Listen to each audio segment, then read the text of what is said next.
Hello friends, welcome to NithishFamily. 40 Day Intermittent Weight Loss Challengeோட Day 6 தான் பார்க்க போகிறோம். வாங்க வீடியோக்குள்ளே போகலாம். அதுக்கு முன்னாடி ஃபஸ்ட்டு நிதிஷ் அப்பாவோட வெயிட் என்ன அப்படின்னு பார்த்துடலாம். இன்றைக்கி நிதிஷ் அப்பாவோட வெயிட் அப்படின்றது 85.150 கிராம் காமிக்குது. நேற்றுக்கு இன்றைக்கி 300 கிராம் குறைஞ்சிருக்கு. இன்றைக்கி சண்டே வேறு, கொஞ்சம் நான்வெஜ் அப்படின்றது சாப்பிடுவாங்க. பார்ப்போம் நாளைக்கு எவ்வளோ ஆகுது அப்படின்றது.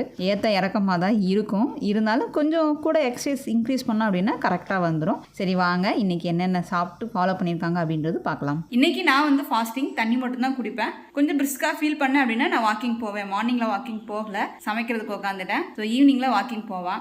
நிதிஷ் அப்பா வந்து டயட்டில் தான் இருக்காங்க. அவங்களோட 6th டே ரொட்டீன் என்ன அப்படின்றது பார்த்துடலாம் வாங்க. வாட்டர் ஃபாஸ்டிங் பற்றி நான் நிறையா பேசியிருக்கேன், நிறைய வீடியோ ஏற்கனவே போடவும் செஞ்சுருக்கேன். அதோட பலன்கள் என்ன, எப்படி இருக்கணும் அப்படின்றதையும். ஸோ டிஸ்கிரிப்ஷன் பாக்ஸில் எல்லா வீடியோவும் லிங்க் இருக்குது, போய் பாருங்கள், ஒரு நல்ல ஐடியா கிடைக்கும்.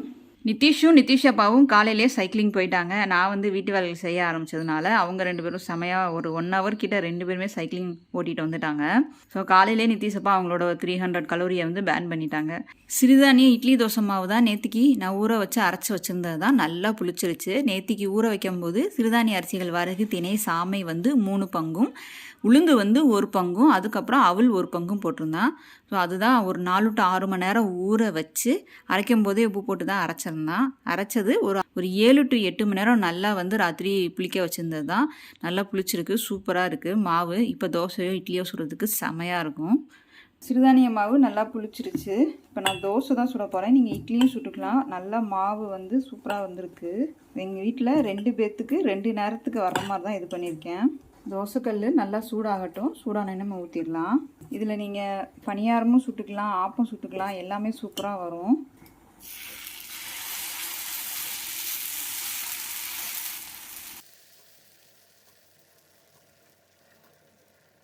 என்னது இரும்பு சட்டி தான், அதனால் நான் எண்ணெய் எதுவும் ஊற்ற மாட்டேன். அப்படி வேணும் அப்படின்னு நீங்கள் கொஞ்சமாக நல்லெண்ணெய் கூட ஊற்றிக்கலாம். இந்த கரண்டி வந்து 1/4 டீஸ்பூன் தான். தோசை நல்லா சாஃப்டாக வரும். ஊத்தாப்பா மாதிரி வேணும் அப்படின்னு நீங்கள் ஊத்தாப்பா மாதிரியும் சுடலாம்.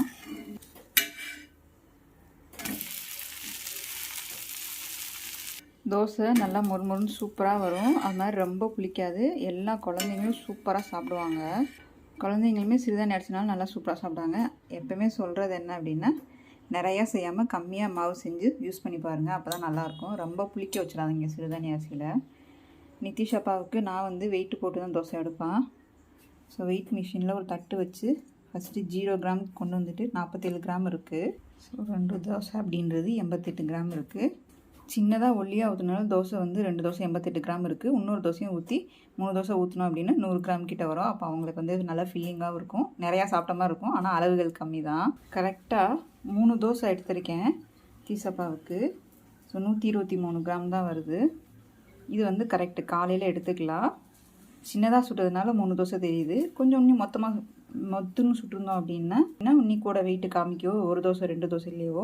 எண்ணெய் ஊற்றாதீங்க, எண்ணெய் ஊற்றாமல் எடுத்துக்கோங்க, அதான் மெயின் கண்டிஷன். நிதிஷப்பா காலையில் 10:20 ஆகுது. அவங்க எடுக்கிறது மில்லட் ரைஸில் வந்து தோசை தான். 120 கிராம் இருக்குது, கரெக்டாக 123 கிராம் இருக்குது. அதுக்கப்புறம் முளைக்கட்டின பச்சைப்பயிறு 50 கிராம், ஒரு ஆம்லேட்டு, காளான் கிரேவி. ஸோ இதுதான் அவங்க மார்னிங் டிஃபனாக அவங்க எடுத்துக்கிறாங்க. ஒரு 9:45 9:50க்கு ஆம்லா ஜூஸ் எடுத்துக்கிட்டாங்க. அதே மாதிரி நீங்கள் உடனேவும் வந்து இந்த சிறுதானிய அரிசி மாவெல்லாம் வந்து செஞ்சீங்க அப்படின்னா உடனே எடுத்து ஃப்ரிட்ஜில் வச்சுருங்க, இல்லைன்னா டக்குன்னு புளிச்சிரும். அதனால் செஞ்சிங்களா அடுத்த செகண்டே எடுத்து உள்ளே வச்சுருங்க. அப்படின்னா வந்து ராத்திரிக்கு செய்கிறதுக்கும் சரி, மறுநாள் செய்கிறதுக்கும் நல்லாயிருக்கும்.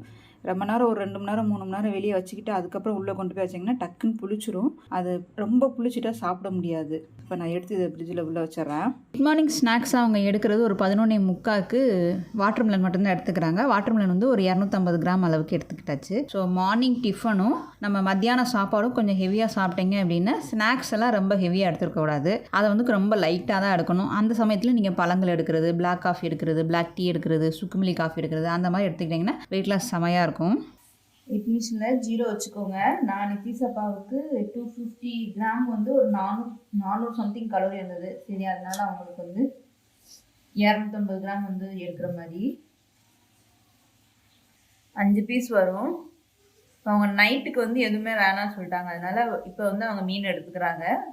ஸோ பார்க்க 2 மீன் தான், அது வந்து நல்லா வெட்டியிருக்கிறதுனால அப்படி தெரியுது. ஸோ 250 கிராம் கிட்ட அவங்க எடுத்துக்கிறாங்க.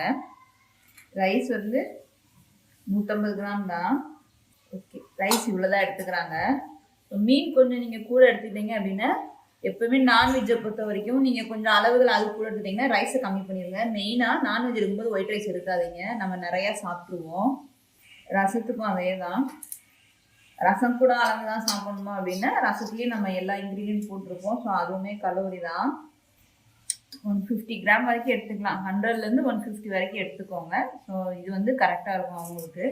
ஸோ நித்திஷ் அப்பாவோட மதியான சாப்பாடு அப்படின்றது, அவங்க மதியான சாப்பாடு எடுக்கிற டைம் மணி 1 ஆகுது. சங்கரா தான் வாங்கினது. ஒரு பெரிய மீன் ஒரு சின்ன மீன் அந்த கணக்கில் வரும். அதுக்கப்புறம் வந்து சிகப்பரிசி சாதம், ரசம், இதுதான் அவங்க இன்றைக்கி எடுக்கிறாங்க. சாயந்தரம் ஒரு 4 மணிக்கு வந்து நித்திஷ் அப்பா பிளாக் காஃபி தான் எடுத்துக்கிட்டாங்க. இதில் எந்த விதமான சுகருமே ஆட் பண்ணல. நல்லா தண்ணியை கொதிக்க வச்சு கொஞ்சமாக காப்பித்தூள் அப்புறம் லைட்டாக இஞ்சி திருக்கி போட்டு எடுத்துக்கோங்க, செமையாக இருக்கும். ஸோ பிளாக் காஃபி குடித்து அடுத்த ஒரு 15 நிமிஷம் கழித்து நித்திஷ் அப்பாவும் சாயந்தரத்துக்கு ஒரு 1 ஹவர் சைக்கிளிங் போயிட்டாங்க. ஏன்னா கொஞ்சம் மத்தியான சாப்பாடு ஹெவியாக சாப்பிட்ருக்கோம் அப்படின்றதுனால. கடைசியாக அவங்க எடுக்கிறது அப்படின்றது 5:45க்கு ஒரு செவ்வாழையும் அதுக்கப்புறம் ஒரு கொய்யாப்பழம் தான் எடுக்கிறாங்க. லாஸ்ட் மீலாக எடுக்கிறது என்ன அப்படின்னா, காலையில் மத்தியானம் இன்றைக்கி கொஞ்சம் நான்வெஜ் ஃபிஷ் எடுத்துக்கிட்டதுனால கொஞ்சம் 4-5 பீஸ் அவங்க எடுத்துக்கிட்டதுனால கொஞ்சம் கலோரி வந்து மத்தியானமே ஃபினிஷ் ஆயிடுச்சு. சாயந்தரத்துக்கு கலோரி அப்படின்றது கொஞ்சம் இல்லை, ரொம்ப கம்மியாக தான் இருக்குது. அதுக்கு தகுந்த மாதிரி பழங்கள் அவங்க எடுத்துக்கிறாங்க. ஸோ இந்த ஒரு செவ்வாழை எடுத்துக்கிட்டாலே நல்ல ஃபீலிங்காக இருக்கும். அந்த டயட் அப்படின்னு ஆரம்பிக்கும் போதே நம்ம உணவுகளை கொஞ்சம் கண்ட்ரோல் பண்ணி தான் ஆகணும், வேறு வழி கிடையாது. அப்படின்னா தான் வெயிட் லாஸும் ஆகும். ஒரு நேரமாவது அன்குக்கிங் ஃபுட்டு எடுத்து பாருங்கள், செம்ம வெயிட் லாஸ் இருக்கும். அதுக்கப்புறம் இது சாப்பிட்டு 1 ஹவர் கழிச்சு அவங்க ஹாட் வாட்டர் தான் குடித்தாங்க. இன்றைக்கி சுக்குமிலி காஃபி எதுவும் எடுத்துக்கல. சாயந்தரம் நானும் 6 மணிக்கெலாம் வாக்கிங் போயிட்டேன். 6 to 7:30 என்னோட 10,000 ஸ்டெப்பை நான் வந்து சூப்பராக ஃபினிஷ் பண்ணிட்டேன். காலையிலேருந்து வீட்டுக்குள்ளேயே உட்காந்துருந்தாலும் ஒரு மாதிரியாக இருக்கும். நான் வாட்டர் ஃபாஸ்டிங் இருந்தாலும் இன்றைக்கி வாக்கிங் வந்து நான் பிரிஸ்காக தான், நான் வாட்டர் ஃபாஸ்டிங் இருந்தாலும் நான் பிரிஸ்காக தான் ஃபீல் பண்ணேன். அதனால் வாக்கிங் 10,000 ஸ்டெப் வந்து நடந்துட்டு வந்துட்டேன். ஸோ இன்றைக்கி பொழுதுகள் அப்படின்றது எங்களுக்கு இப்படி தான் போச்சு. சாப்பாடு பார்த்துருப்பீங்க. ரொம்ப சிம்பிளான ஒரு vlog தான், பிடிச்சிருக்கும்னு நினைக்கிறேன். பிடிச்சிருந்தால் லைக் பண்ணுங்கள், ஷேர் பண்ணுங்கள், தென் உங்கள் கருத்துக்களே கமெண்ட் பண்ணிக்கோங்க. மீண்டும் நாளை ஒரு vlog சந்திக்கலாம்.